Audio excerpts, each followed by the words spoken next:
Hello friends, welcome two science farm. നമ്മളിങ്ങനെ യൂട്യൂബിൽ ഒരുപാട് DIY പ്രൊജക്ട്സ് കണ്ടിട്ടുണ്ട്. ഈ സ്റ്റൈറോഫോം കട്ട് ചെയ്യാനായിട്ട് ഹോട്ട് വയർ കൊണ്ട് സ്റ്റൈറോഫോം കട്ട് ചെയ്യുന്ന ടൂൾസ്, അതുപോലെ തന്നെ ഈ വുഡ് എൻഗ്രേവ് ചെയ്യാനായിട്ട് ബേൺ ചെയ്ത് എൻഗ്രേവ് ചെയ്യുന്ന ഓരോരോ ടൂൾസ്, അങ്ങനെ ഓരോ സാധനങ്ങൾ ഉണ്ടാക്കുന്ന കണ്ടിട്ടുണ്ട്. പക്ഷേങ്കിൽ ഇതൊക്കെ ഉണ്ടാക്കണമെങ്കിൽ ഏറ്റവും നമുക്ക് ആവശ്യമായിട്ട് വേണ്ടത് ഒരു പവർ സപ്ലൈ ആണ്, അതായത് ഒരു ഹൈ കറണ്ട് പവർ സപ്ലൈ.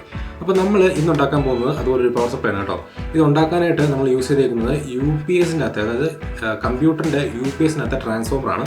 നമ്മൾ അത് ഇതുപോലെ ഒരു കേസിനകത്ത് ആക്കിയിട്ടുണ്ട്. ഇത് നമ്മുടെ കമ്പ്യൂട്ടറിൻ്റെ SMPS പവർ സപ്ലൈയുടെ കേസാണ് കേട്ടോ.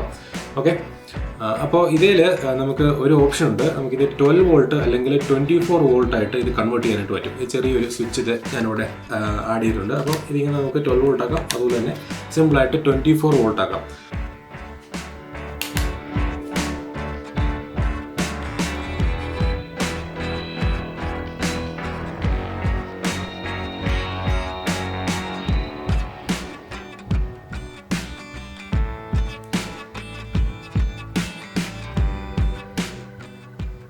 അപ്പോൾ ഇതാണ് നമ്മൾ ഉണ്ടാക്കിയിരിക്കുന്ന പവർ സപ്ലൈ. നല്ല അടിപൊളി കിടിലം പവറുള്ള നല്ല സൂപ്പർ പവർ സപ്ലൈ ആണ്.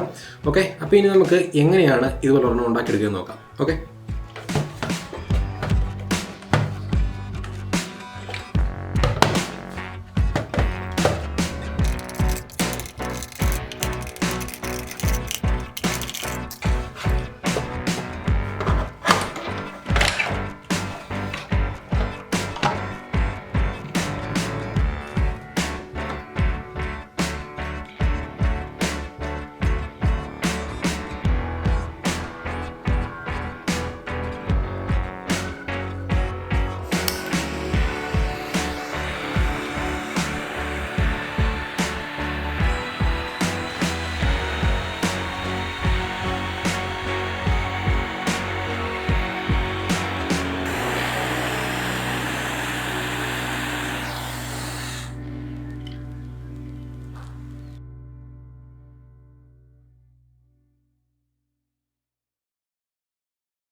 അങ്ങനെ നമ്മൾ നമ്മുടെ പവർ സപ്ലൈ ഒക്കെ ഇവിടെ ഉണ്ടാക്കി കംപ്ലീറ്റ് ചെയ്തിട്ടുണ്ട്. ഇനി നമുക്ക് ഇതിൻ്റെ പവർ ഒന്ന് ടെസ്റ്റ് ചെയ്യാം.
അപ്പോൾ നമ്മുടെ പെൻസിൽ കുറച്ചുകൂടെ കാര്യം എന്ന് വെച്ചിട്ടുണ്ടെങ്കിൽ തീ പിടിച്ചാണ്. ഇതിനകത്തുള്ള നമ്മുടെ ഗ്രാഫൈറ്റിലുള്ള വാക്സ് ഒക്കെ കൂടി തിളച്ച് ഇതിന് സൈഡിൽ കൂടെ ഒക്കെ ചാടി വന്ന് ഫുള്ള് പ്രശ്നമായി. ഓക്കെ, അപ്പോൾ എന്തായാലും നമ്മുടെ ഈ ഒരു പവർ സപ്ലൈ നല്ല അടിപൊളി പവറുള്ള പവർ സപ്ലൈ മനസ്സിലായേ. അപ്പോൾ ഇതുകൊണ്ട് ഇനി നമുക്ക് ഓരോരോ പ്രൊജക്റ്റുകളൊക്കെ ചെയ്യാൻ പറ്റും. അതുപോലെ സ്റ്റൈറോഫോം കട്ട് ചെയ്യാനുള്ള, അതുപോലെ തന്നെ ചെറിയ സോൾഡറിങ് ചെയ്യേണ്ട പ്രൊജക്റ്റുകൾ, അങ്ങനെ ഓരോ സാധനങ്ങൾ നമുക്ക് ഈ ഒരു പവർ സപ്ലൈ കൊണ്ട് സിമ്പിളായിട്ട് ചെയ്യാൻ പറ്റും. ഓക്കെ, അപ്പോൾ എന്തായാലും നമ്മുടെ പവർ സപ്ലൈ ഇഷ്ടപ്പെട്ടെങ്കിൽ തീർച്ചയായിട്ടും വീഡിയോ ലൈക്ക് ചെയ്യാനും സബ്സ്ക്രൈബ് ചെയ്യാനും ഒന്നും മറക്കണ്ട. നമുക്കിനി അടുത്ത വീഡിയോയിൽ വേറെ അടിപൊളി വീഡിയോ ആയിട്ട് വീണ്ടും കാണാം. അതുവരെ ബൈ ബൈ.